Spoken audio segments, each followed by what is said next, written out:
En la tierra de Canaán vivía un hombre llamado Jacob, también conocido como Israel, quien tenía 12 hijos de 4 mujeres diferentes. Entre todos ellos, había uno que brillaba con especial intensidad en el corazón de su padre.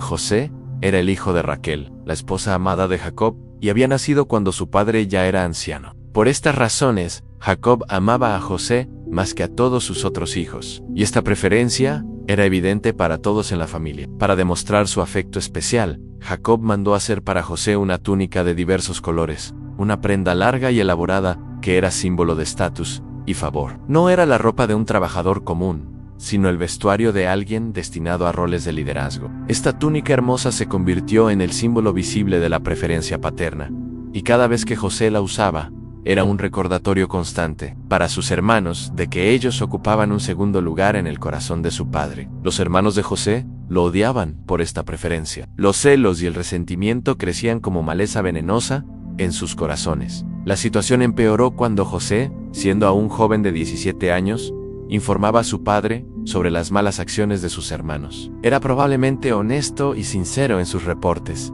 pero sus hermanos lo veían como un delator, un espía de su padre. El odio llegó a ser tan intenso que no podían ni siquiera hablarle pacíficamente. Entonces José comenzó a tener sueños extraordinarios, sueños que claramente venían de Dios, pero que parecían presuntuosos y ofensivos a sus hermanos. En el primer sueño, José y sus hermanos estaban en el campo atando gavillas de trigo. De repente, la gavilla de José se levantó y permaneció derecha, mientras que las gavillas de sus hermanos se inclinaban alrededor de ella en reverencia. El mensaje era claro: algún día, ellos se inclinarían ante él. Cuando José compartió este sueño con sus hermanos, ellos respondieron con indignación: ¿acaso reinarás sobre nosotros? ¿Te enseñorearás de nosotros? El sueño había aumentado su odio hasta niveles peligrosos. Pero José tuvo un segundo sueño aún más audaz. Esta vez, el sol, la luna y 11 estrellas se inclinaban ante él cuando lo contó a su padre y hermanos. Incluso Jacob lo reprendió.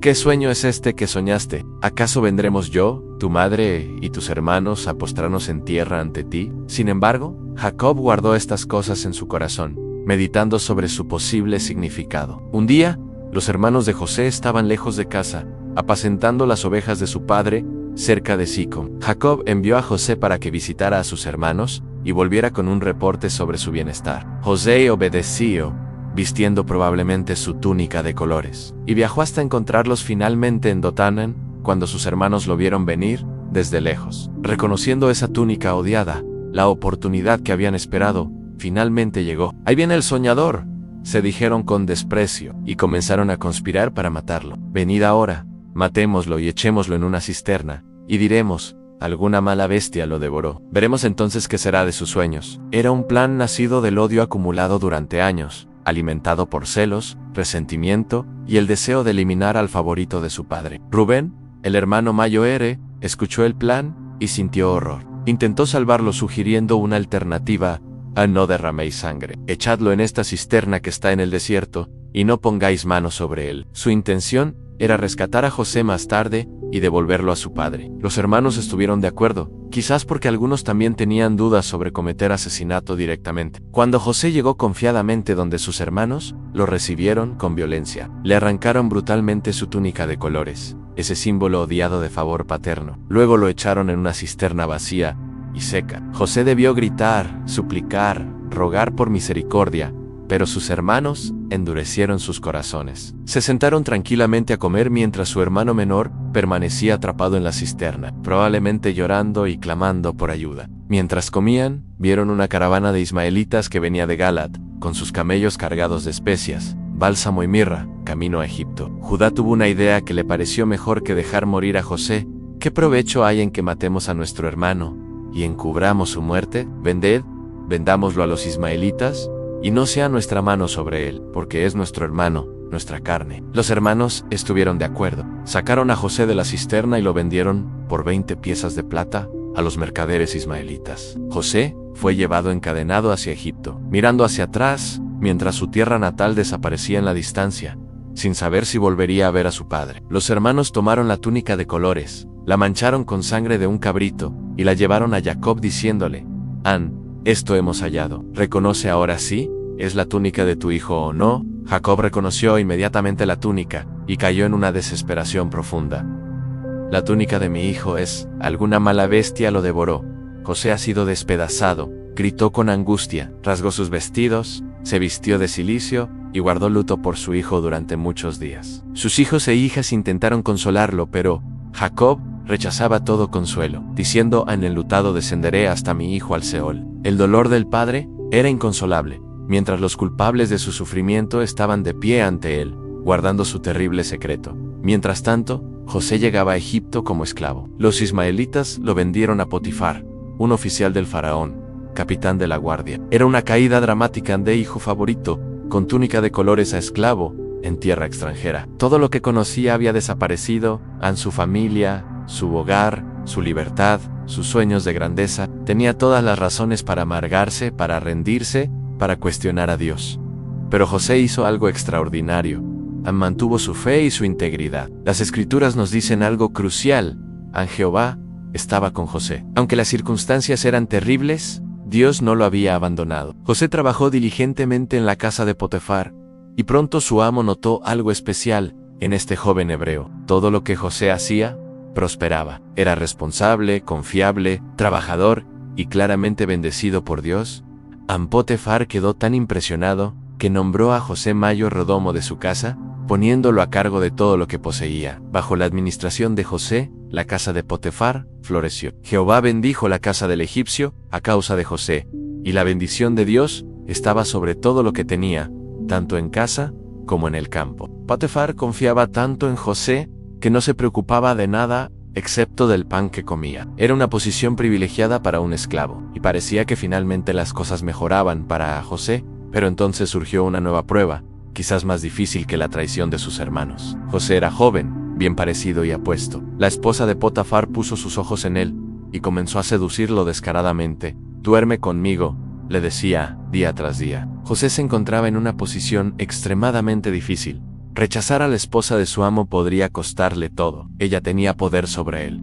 Él era solo un esclavo sin derechos. Sin embargo, José demostró un carácter excepcional. Rechazó sus avances firmemente, explicando: «He aquí que mi señor no se preocupa conmigo de lo que hay en casa, y ha puesto en mi mano todo lo que tiene. No hay otro mayor que yo en esta casa, y ninguna cosa me ha reservado sino a ti, por cuanto tú eres su mujer. ¿Cómo pues haría yo este grande mal y pecaría contra Dios?» Para José, la lealtad a su amo, y especialmente la obediencia a Dios, eran más importantes que cualquier beneficio temporal. La esposa de Potifar persistía día tras día, pero José se mantenía firme, incluso evitaba estar cerca de ella. Un día, cuando no había nadie más en la casa, ella lo agarró por su ropa y le ordenó: «Duerme conmigo». José huyó tan rápidamente que dejó su ropa en las manos de ella y salió corriendo de la casa. Era mejor perder la ropa que perder su integridad. Prefería la vergüenza momentánea de huir que la vergüenza permanente del pecado. La mujer despechada se llenó de ira. Si no podía tenerlo, lo destruiría. Guardó la ropa de José como evidencia falsa, y cuando Potifar regresó a casa, lo acusó maliciosamente: «El siervo hebreo que nos trajiste vino a mí para deshonrarme. Y cuando yo alcé mi voz y grité, él dejó su ropa junto a mí y huyó». Era una mentira completa, pero ¿quién creería la palabra de un esclavo hebreo contra la de la esposa del capitán de la guardia? Potifar se encendió en ira, y sin investigar realmente, mandó echar a José en la cárcel real, donde estaban los presos del rey. Era profundamente injusto. José había hecho lo correcto, había mantenido su integridad, había resistido la tentación, y ahora era castigado como si fuera culpable. De hijo favorito había caído a esclavo, y ahora de esclavo caía a prisionero. Parecía que los sueños de Dios estaban más lejos que nunca. Pero, nuevamente, las Escrituras repiten esa frase crucial: Jehová estaba con José. Incluso en la prisión, en la oscuridad de ese calabozo, Dios no lo abandonaba. José extendió su misericordia sobre él e hizo que se ganara el favor del jefe de la cárcel. Una vez más, debido a su carácter y habilidades evidentes, José fue puesto a cargo de todos los presos. El jefe de la cárcel confiaba completamente en él. En la prisión, José conoció a dos oficiales del faraón que habían caído en desgracia: el copero principal y el panadero principal. Una noche, ambos tuvieron sueños que los perturbaban profundamente. José, notando su angustia, les preguntó qué pasaba. Ellos explicaron que habían tenido sueños, pero no había quien los interpretara. José respondió con fe: ¿No son de Dios las interpretaciones? Contádmelos ahora. El copero contó su sueño primero, y José, inspirado por Dios, lo interpretó correctamente. En 3 días sería restaurado a su posición. El panadero, animado, también contó su sueño, pero la interpretación era sombría. En 3 días sería ejecutado. José le pidió al copero un favor: acuérdate de mí cuando tengas ese bien, y te ruego que uses conmigo de misericordia, y hagas mención de mí a Faraón, y me saques de esta casa. Todo sucedió exactamente como José había interpretado. Al tercer día, que era el cumpleaños del faraón, el copero fue restaurado a su posición, y el panadero fue ahorcado. José esperaba ansiosamente que el copero cumpliera su promesa y hablara de él al faraón. Pero las escrituras nos dicen algo desalentador. El jefe de los coperos no se acordó de José, sino que le olvidó. Pasaron 2 años más, 2 años completos de espera en la prisión, por un favor que nunca llegaba. José había estado en Egipto aproximadamente 13 años cuando finalmente llegó su momento. Una noche, el faraón mismo tuvo 2 sueños perturbadores que ninguno de sus magos ni sabios podía interpretar. En el primer sueño, 7 vacas gordas eran devoradas por 7 vacas flacas. En el segundo, 7 espigas llenas eran consumidas por 7 espigas menudas. El faraón estaba profundamente inquieto, sabiendo que estos sueños tenían significado importante. Entonces el copero finalmente recordó a José: me acuerdo hoy de mis faltas, dijo al faraón, y le contó sobre el joven hebreo en la cárcel que había interpretado correctamente sus sueños años atrás. El faraón mandó llamar inmediatamente a José, lo sacaron apresuradamente de la cárcel, lo limpiaron, lo afeitaron, le pusieron ropa limpia y lo trajeron ante el gobernante más poderoso del mundo conocido. El faraón le explicó: he tenido un sueño, y no hay quien lo interprete, mas he oído decir de ti, que oyes sueños para interpretarlos. José respondió con humildad notable: no está en mí. Dios será el que dé respuesta propicia a Faraón. Incluso ante el Faraón, José daba crédito a Dios. No pretendía tener poder propio. Reconocía que cualquier sabiduría venía del Altísimo. El Faraón relató sus sueños, y José, iluminado por Dios, dio la interpretación. Ambos sueños significaban lo mismo. Vendrían 7 años de abundancia extraordinaria en toda la tierra de Egipto, seguidos de 7 años de hambre tan severa que haría olvidar toda la abundancia anterior. El hecho de que el sueño se repitiera 2 veces significaba que el asunto estaba firmemente decidido por Dios y sucedería pronto. Pero José no se limitó a interpretar. También ofreció un plan de acción sabio. Aconsejó al faraón que nombrara un administrador prudente y sabio sobre Egipto, con oficiales bajo su mando, que recogiera la 5ª parte de toda la cosecha durante los 7 años de abundancia. Este grano almacenado salvaría a Egipto durante los años de hambre que vendrían después. Era un plan brillante que requería visión, organización y liderazgo excepcional. El faraón quedó impresionado, no solo con la interpretación, sino con la sabiduría del plan, y especialmente con la persona de José.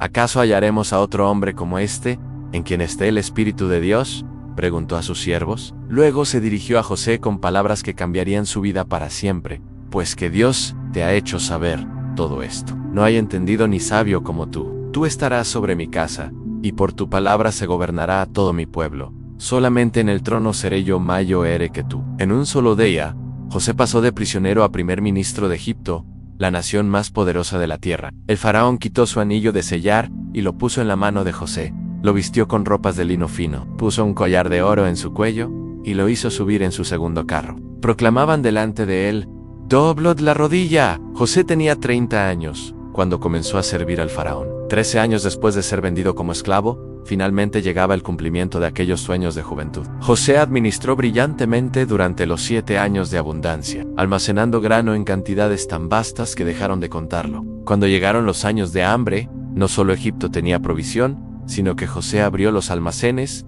y vendió grano a otras naciones. El hambre era severa en toda la tierra, incluyendo Canaán, donde vivía Jacob con sus 11 hijos restantes. Jacob, al escuchar que había grano en Egipto, envió a sus 10 hijos mayores a comprar alimento, reteniendo solo a Benjamín, el hijo menor de Raquel y único hermano completo de José. Cuando los hermanos llegaron a Egipto y se presentaron ante el gobernador para comprar grano, no reconocieron que ese poderoso oficial era José, pero José los reconoció inmediatamente, cuando se inclinaron ante él con sus rostros en tierra, comprando alimento. Los sueños de 20 años atrás finalmente se cumplían. La historia de José nos enseña verdades profundas sobre la providencia divina. Vemos que Dios puede tomar incluso la traición, la injusticia y el sufrimiento y usarlos para propósitos mayores. José mismo más tarde diría a sus hermanos: «A vosotros pensasteis mal contra mí, mas Dios lo encaminó a bien, para hacer lo que vemos hoy, para mantener en vida a mucho pueblo». Lo que parecían derrotas eran en realidad pasos necesarios hacia el destino que Dios había planeado. También aprendemos sobre el carácter que Dios valora, en integridad en medio de la tentación, fidelidad en las pruebas, humildad en el éxito, y disposición para dar gloria a Dios, en lugar de tomársela para sí mismo. José fue preparado para el liderazgo no en un palacio, sino en una cisterna, en una casa como esclavo y en una prisión. Cada prueba fortalecía su carácter, enseñaba dependencia de Dios y desarrollaba las habilidades que necesitaría como gobernador. Finalmente, vemos que los planes de Dios no pueden ser frustrados por la maldad humana. Él trabaja todas las cosas para bien, según sus propósitos eternos.